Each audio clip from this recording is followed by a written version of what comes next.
আসসালামু আলাইকুম guys, welcome back. তো কেমন আছো তোমরা? তো বেশি কথা না কয়ে শুরু করা যাক। জামাই না হতেই আমায় এখন থেকে জামাই আদর করতেছে। যাই হোক, খাওয়া শেষে কণা লাঞ্চ পার্টিতে প্যাক করে নিল। তারপর আমরা দুজনে অফিসের উদ্দেশ্যে রওনা দিলাম। অফিসে ঢোকার পর আমি আমার কেবিনে গেলাম। কিছুক্ষণ পর সবাই আসলো। তখন কণা সবাইকে ডাকলো। সবাই মিটিং রুমে গেল, সাথে আমিও মিটিং রুমে। শোনেন, আপনারা আমাদের অফিসের অনেক লোকসান হচ্ছে। ম্যাম, আমরা তো ঠিকভাবে কাজ করছি, সর্বোচ্চ দিয়ে কাজ করি। সবাই তো করে না। ম্যাম, এই অফিসের ক্ষতি হলে অফিস বিক্রি করে দেবে, তখন আমরা কোথায় যাব? আর গেলেও হয়তোবা এমন বস পাবো না। আর এই অফিসে আমাদের সবসময় ছাড় দিয়েছে। অফিসের লোকসানের সময় আমরা কাজ করে তা পুষিয়ে দিব। সাবাস, আপনারা সবাই এরকম মানসিকতা নিয়েই কাজ করবেন। আমরা তাই করব ম্যাম। আরেকটা কথা, এ আমার ভালোবাসা এবং হবু স্বামী। সব মেয়েই ওকে দুলাভাই না হলে ভাইয়া বলে ডাকবা। আমাকে ওর কাছে এনে হাত ধরে বলল, ম্যাম, খাওয়া দেন। আচ্ছা, আজ দিব। তারপর মিটিং শেষ করে দিল। কণা সবাইকে খাওয়ালো। তারপর আবার কাজ করতে লাগলাম। অনেক দিন আসতে পারিনি, অনেক কাজ পড়ে আছে। কাজ করতে করতে দুপুর হয়ে গেল। লাঞ্চের সময় কণা ডাকলো। কণার কেবিনে লাঞ্চ করলাম। লাঞ্চ শেষে আবার কাজ করতে লাগলাম। ছুটি হলে কণা আর আমি অফিসের গাড়ি নিয়ে একটু ঘুরে বেড়াই। তারপর কণার বাসায় গিয়ে রাতের খাবার খেয়ে বাসায় যাই। এভাবে চলে গেল 7 দিন। অফিসের কাজের প্রচুর চাপ, কোম্পানির লোকসান, সবাইকে দিয়ে তুলে নেওয়া হচ্ছে। এই মাস প্রায় শেষ হয়ে যাচ্ছে। মাসের আছে 5 দিন। অফিস যাওয়ার জন্য বের হয়েছি। তখন মেসেঞ্জারে আমার গ্রামের এক বান্ধবীর কল পেলাম। কি রে ফারুক, কেমন আছিস? আলহামদুলিল্লাহ, তুই কেমন আছিস? দুলা ভাই আর ভাগিনা কেমন আছে? ভালো ছিলাম, কিন্তু কয়েকদিন থেকে নেই রে মামা। কেন কেন কেন কোনো সমস্যা হয়েছে কি? তোর দুলাভাইয়ের হার্টের অপারেশন করা লাগবে। টাকা ম্যানেজ হয় নাই? সব কমপ্লিট। আর তুই তো জানিস আমরা পালিয়ে বিয়ে করেছি, এজন্য কেউ মেনে নেয়নি। আর তোর দুলাভাইয়ের অসুস্থতার জন্য কোম্পানি থেকে লোন দিয়ে অপারেশন করাচ্ছি। খুব ভালো করেছিস। আমার কি কোনো হেল্প লাগবে? ঢাকায় আমার চেনা পরিচিত তুই আছিস, আর অপারেশনের সময় আমি মেয়ে মানুষ কেমনে দৌড়াদৌড়ি করবো? তুই কি একটু 2 দিন সময় দিতে পারবি? আচ্ছা, কবে যাওয়া লাগবে? আজকে আয়, কাল তাহলে অপারেশন হবে। আচ্ছা, আমি আসতেছি। সীমার ফোন কেটে দিয়ে কণাকে টেক্সট করে জানিয়ে দিলাম আমি 2 দিন অফিসে যেতে পারবো না। আমার বন্ধু অসুস্থ, অপারেশন হবে, তাই হাসপাতালে যাব। আর আমাকে এই 2 দিন কল দিও না। আমি জানি কণা আর আমায় 2 দিন কল দিবে না। তারপর আমি ব্যাগ গুছিয়ে রওনা দিলাম সীমার বাসার উদ্দেশ্যে। এই ঢাকার জ্যাম পার করে পৌঁছালাম 11টার সময়। সীমার বাসায় ঢুকলাম, দেখি দুলাভাই ভালোই অসুস্থ হয়ে গেছে। দুলাভাইয়ের সাথে কথা বললাম। দুলাভাইয়ের কথা বলতে সমস্যা হয়। তারপর সীমার সাথে ভালো মন্দ কথা বলে বিকেলবেলায় হাসপাতালে ভর্তি করার সিদ্ধান্ত নিলাম। সীমার বাসায় লাঞ্চ করে দুলাভাইকে নিয়ে 2টোর দিকে ঢাকা মেডিকেল হাসপাতালে ভর্তি করালাম। বিভিন্ন পরীক্ষা করা হলো এবং ডাক্তার বললেন রাত 10টায় অপারেশন করা হবে। ব্যাংকে গিয়ে টাকা ডিপোজিট করেন। তারপর সীমা ডাক্তার তো টাকা জমা দিতে বলল। চল ব্যাংকে যাব। দুলাভাই একা থাকবে নাকি? তোর ভাগিনাকে রেখে যাই, বেশিক্ষণ লাগবে না তো। টাকা কোথায় আছে? আমার অ্যাকাউন্টে। চলো তাহলে। তারপর সীমা দুলাভাইয়ের কাছে গেল এবং সব খুলে বলল। দুলাভাই তার ছেলে আবু হানিফকে রেখে যেতে বলল। আবু হানিফকে রেখে আমরা দুজন হাসপাতাল থেকে বের হয়ে রিক্সা নিলাম। তারপর ইসলামী ব্যাংকে গেলাম। ব্যাংক থেকে টাকা তুলে আবার সোনালী ব্যাংকে গেলাম। সেখানে টাকা জমা দিয়ে হাসপাতালে আসলাম। আমাদের মোট 2 ঘন্টা সময় লেগেছে। একটু দেরি হলে আর টাকা জমা দিতে পারতাম না, কারণ ব্যাংক 5টার সময় বন্ধ করে দেয়। আমরা হাসপাতালে এসেছি 6টার সময়। একটু পর আজান দিবে। দুলাভাই অনেক ভয় পাচ্ছে, অনেক ভীতু প্রকৃতির মানুষ উনি। যাই হোক, দেখতে দেখতে অপারেশনের সময় হয়ে গেল। ডাক্তার দুলাভাইকে আইসিইউতে নিয়ে গেল আর আমরা বাইরে আছি। সীমা তো ভয়ে চুপসে গেছে আর আমিও চুপ করে আছি ভাগিনাকে সাথে নিয়ে। ভাবলাম একটু ফোনে গেম খেলি, কিন্তু ফোনটা বের করে দেখি ফোন বন্ধ, কারণ ফোনে চার্জই দেইনি। ভাগিনার দিকে তাকিয়ে দেখি ভাগিনা ঘুমিয়ে গেছে। তারপর আমি বসে থাকতে থাকতে কখন ঘুমিয়ে গেছি জানি না। ঘুম ভাঙলো লিপির। মামা, মামা ওঠ, খুশির খবর আছে। কি হয়েছে? তোর দুলাভাইয়ের অপারেশন সাকসেসফুল হয়েছে। 3 ঘন্টা পর জ্ঞান ফিরবে। ডাক্তার চলে গেল এটা বলে। দাঁড়া, আমি ডাক্তারের কাছ থেকে ভালো করে শুনে আসি। আচ্ছা যা। তারপর আমি ডাক্তারের কেবিনে গিয়ে সত্যতা যাচাই করে আসলাম। তখন রাত 2টা বাজে। আমি সীমার কাছে আসলাম। কিছুক্ষণ পর দুলাভাইকে একটা কেবিনে শিফট করা হলো। আমি অনেক খুশি হয়েছি। ডাক্তার প্রেসক্রিপশন দিল। আমি গিয়ে ওষুধ কিনে আনলাম। জ্ঞান ফিরলে ওষুধ খাওয়াতে হবে। ওষুধ কিনে এনে দেখে অন্য রুমে শিফট করেছে। ঔষধ সীমাকে দিয়ে আমি ব্যাগ নিয়ে সোফায় শুয়ে পড়লাম। সীমাকে ঘুমানোর কথা বলে দিলাম এক ঘুম। ঘুম থেকে উঠলাম খুব সকালে, সীমা আর দুলাভাইয়ের কথার শব্দে। ঘুম থেকে উঠে দুলাভাইয়ের সাথে কথা বলে ফ্রেশ হতে গেলাম। ফ্রেশ হয়ে এসে দুনিয়ার যত গল্প আছে সব শুরু করে দিলাম। গল্প তো আর শেষ হবে না, খিদেও লাগছে, তাই নাস্তা নিতে ভাগিনাকে সাথে করে বাইরে গেলাম। আমরা নাস্তা করে ওদের দুজনের জন্য নাস্তা নিয়ে আসলাম। নাস্তা করে ওষুধ খাওয়া শেষে আমি বাইরে গিয়ে 10 টাকা দিয়ে ফোনে চার্জ দিয়ে আনলাম। কনার ফোনে কল দিলাম, কিন্তু ওর ফোন বন্ধ। তাই কনার আম্মুর কাছে কল দিলাম। কনা নাকি ওর মামার বাসায় ঘুরতে গেছে, 7 দিন পর আসবে। কনার সাথে কথা বলতে পারলাম না জন্য খারাপ লাগছে। মন খারাপ করে আবার সীমা আর দুলাভাইয়ের কাছে গেলাম। সেদিনই বিকেলবেলা রিলিজ নিলাম আমরা। ওখানে থাকলে একদিনে 10,000 টাকা খরচ হবে, তাই রিলিজ নিয়ে লিপিতের ভাড়া বাসায় আসলাম। সীমার ওখানে রাতের খাবার খেয়ে আমার বাসায় আসলাম। আবার পরের দিন থেকে অফিসে গেলাম। অফিসে গিয়ে কিছু ভালো লাগে না, মন শুধু কনাকেই খুঁজে বেড়াচ্ছে। তাই ফোন বের করে কনাকে কল দিলাম, কিন্তু ফোন বন্ধ দেখাচ্ছে। মেজাজ তো খুব খারাপ হয়ে গেল, তবুও কাজ করতে লাগলাম।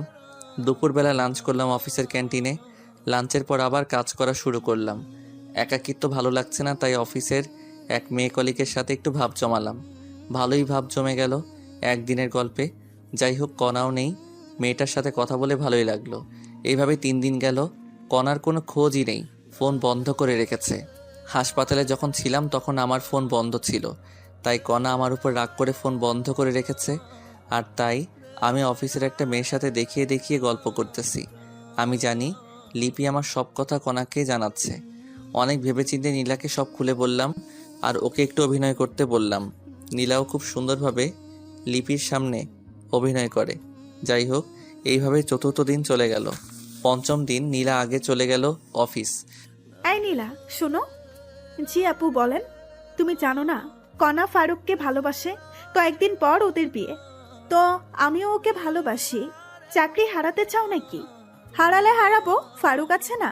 আর কনা ম্যাম ওনাকে কি ভালোবাসে যে কয়েকদিন থেকে কল ধরে না? আরে আবাল, কনা ফারুকের গ্রামের বাসায় গেছে। আগামী 7 দিনের মধ্যে ওদের বিয়ে হবে। ও আপু, আসলে আমাদের মাঝে কিছুই নেই। ভাইয়া অনেক ভয়ে ছিল যে ম্যাম বোধহয় রাগ করে চলে গেছে, আর ম্যামের ঠিকানা কেউ দিচ্ছিল না। তাই ভাইয়া প্ল্যানটি করে, কারণ ভাইয়া জানে আপনি সব কথাই কনা ম্যামকে বলবেন। তাই নাকি? ফারুক ভাইকে যতটা ফাজিল ভাবতাম, উনি তো দেখি তার চেয়েও বেশি ফাজিল। হ্যাঁ আপু, আর আমার চাকরির যেন কিছু না হয়। যাও, তোমার 7 দিনের ছুটি। এই 7 দিন অফিসের ধারে কাছেও আসবে না। ফারুক ভাই কল দিলে বলবা গ্রামের বাসায় গেছো, আমরা একটু এদিকে মজা নেই। আচ্ছা আপু। তারপর নীলা চলে গেল। আমি অফিসে ঢুকে দেখলাম কনাও নেই, নীলাও নেই। তারপর লিপিকে গিয়ে ধরলাম। কনা কোথায়? জানি না আমি। ভালো। আর একটা কথা শুনে রেখো, কনা ফিরে এসে আমায় খুঁজে পাবে না। ভাইয়া এইসব কথা বলবেন না। আপনাকে সারপ্রাইজ দেওয়ার জন্য কনা এইসব করতেছে। তাই নাকি? একটু টাচ দিবা। সারপ্রাইজ ভালো নাকি খারাপ? সুন্দর সারপ্রাইজ ভাইয়া। তাহলে আমি নিশ্চিন্তে থাকলাম। আর নীলাকে চাকরি থেকে বের করে দিও না আবার। কেন? ওকে তো বের করে দিব। থাপ্পড় খাবা। আমি ওকে অনেক অনুরোধ করাই অভিনয় করতে রাজি হয়েছিল। আর ওর বয়ফ্রেন্ড আছে। তোমার আপুর মতো সন্দেহ করো না আবার। হোক, আর আজ আমার সাথে লাঞ্চ করবেন। আমি মেয়েদের সাথে লাঞ্চ করি না। কনা বোধহয় ছেলে। বেশি বোঝো কেন? আমায় ছুটি দাও, আমি বাসায় যাব। আপনার অফিস না করলেও চলবে। ছালি আছে না, ওখান থেকে নিজের কেবিনে গেলাম। দুপুর পর্যন্ত কাজ করে বাসায় আসলাম। পরিচিত এক ফার্মেসি থেকে ঘুমের ওষুধ এনে খেয়ে ঘুম দিলাম।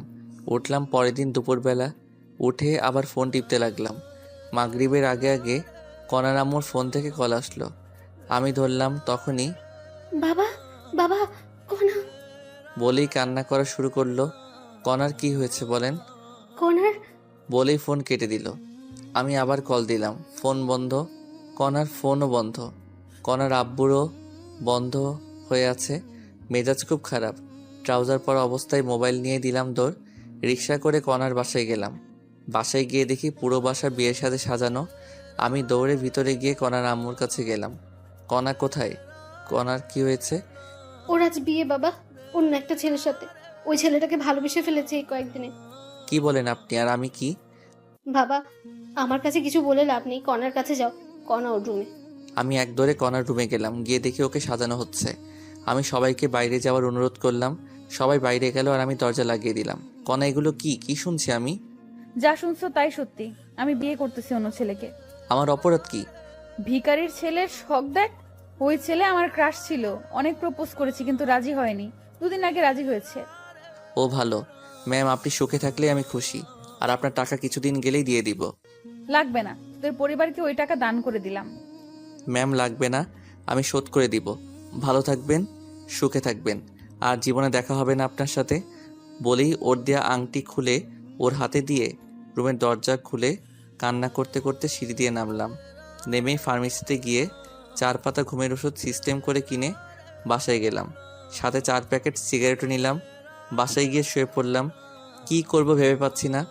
ভাবতেছি আত্মহত্যা করব, আবার বাবা মায়ের মুখের দিকে তাকিয়ে করতে মন চাচ্ছে না। আমি পানি আনলাম, ঘুমের ওষুধ খেয়ে শুয়ে যাব। ঘুমানোর আগে কনাকে দেওয়ার জন্য একটা মেসেজ লেখা শুরু করলাম। তখনই আমার ফোনে কনার ফোন থেকে কল আসলো। আবার কল দিছো কেন? বললাম না আমি কোনোদিন তোমায় ডিস্টার্ব করব না। প্যাক প্যাক না করে তোমার দরজা খুলে দাও। আমি ঘুমাচ্ছি, দরজা খুলতে পারবো না। খুলবি নাকি 999 কল দিব? দরজার সামনে কে? খুলে দেখ আগে। ফোন কেটে দিয়ে দরজা খুলে দেখি আমার আব্বু আম্মু আর কনার আব্বু আম্মু দাঁড়িয়ে। আরে আপনারা ভিতরে আসুন। আসতেছি। তারপর সবাই বসলো আমার বিছানায়। আমি চেয়ার নিয়ে আসলাম। তখনই বাবা, আমরা কখনো কল্পনাও করতে পারিনি এমন কিছু হবে। আরে আঙ্কেল, কি করছেন আপনি?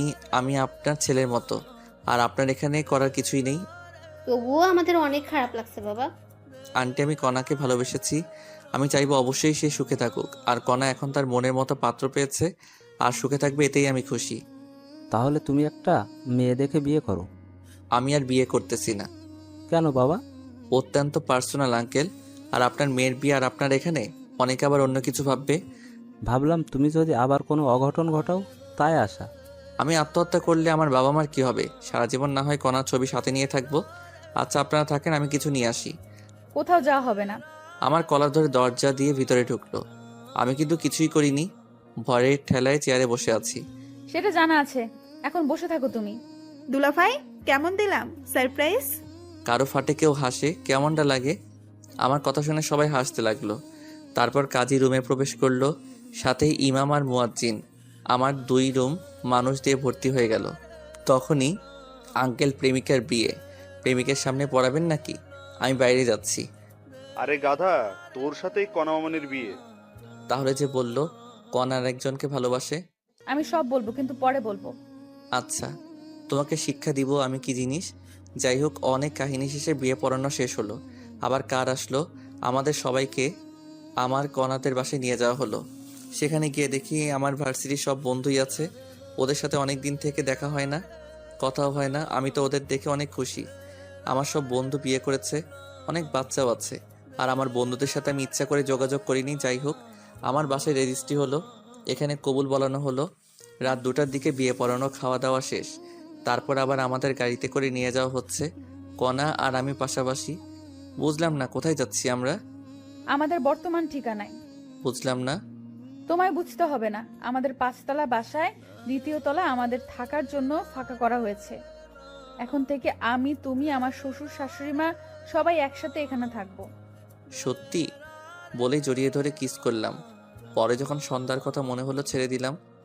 জানি মন খারাপ করেছো, তোমায় বাসর ঘরে সব খুলে বলবো। হুম।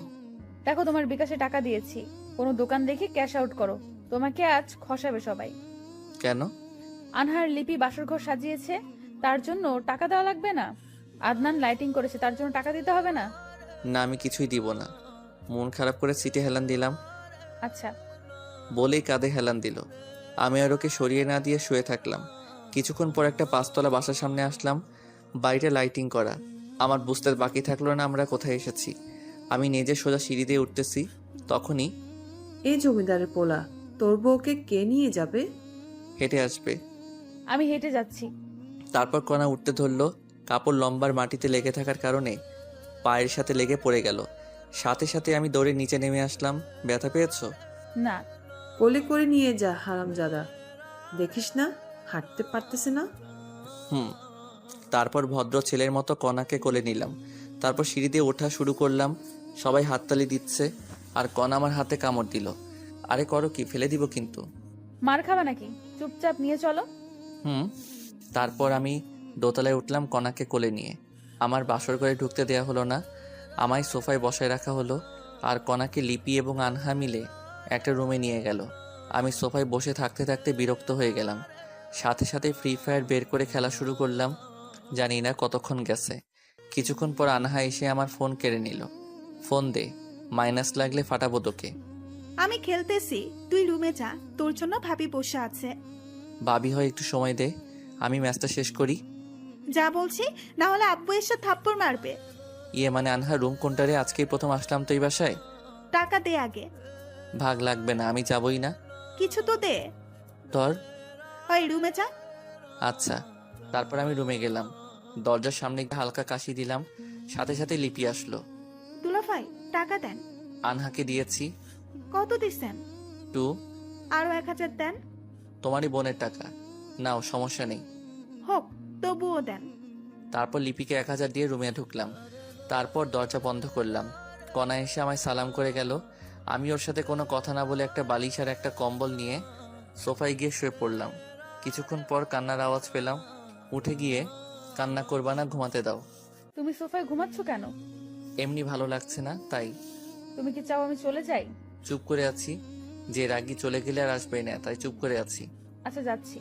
বলেই দরজার দিকে রওনা দিল। কোথাও যাওয়া লাগবে না বলেই হাত টেনে ধরলাম। কণার সাথে সাথে আমায় জড়িয়ে ধরলো। তারপর কি হয়েছে সেটা বলবা প্লিজ? জানো সন্ধ্যায় কি হয়েছিল? আমার মাথায় যে টেনশন ছিল, ভাগ্য ভালো আসার পথে গাড়ির নিচে মাথা দেইনি। এমন পাগলামো কথা আর বলবা না। আর সত্যি জানলে তুমি রাগ করবা না, সেটা আমি জানি। তাহলে বলো সেটা। শোয়ার পর তোমার বুকে শুয়ে বলবো। ঠিক আছে, এই ভারী শাড়ি পরিবর্তন করো আগে, আর পাতলা শাড়ি পরো। খালি অন্য ধান্দা। তোমার যা ইচ্ছা পরো। ওকে। তারপর আমি বাথরুমে গিয়ে টি শার্ট আর ট্রাউজার পরলাম। পরে কণা গেল। নীল কালারের জামা পাজামা পরেছে, লাইটের আলো অনেক সুন্দর লাগতেছে। মনে হয় এখনই কোনো ঘটনা ঘটাই।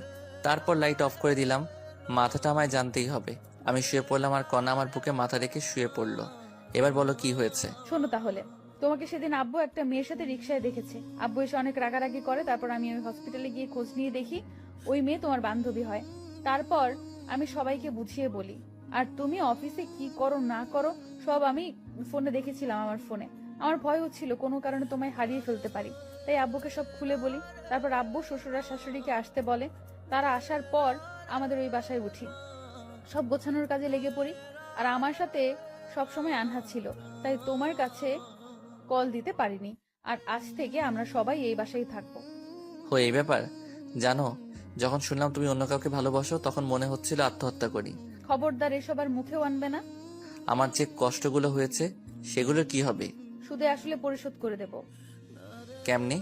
পরে জানতে পারবো। এখন বলো ভবিষ্যৎ প্ল্যান কি তোমার? ফুটবল টিম বানাবো। ফুটবল আমার প্রিয় খেলা। ইস, শখ কত! আমারও তো লাগবে না, একটা ছেলে আর একটা মেয়ে হলেই হবে।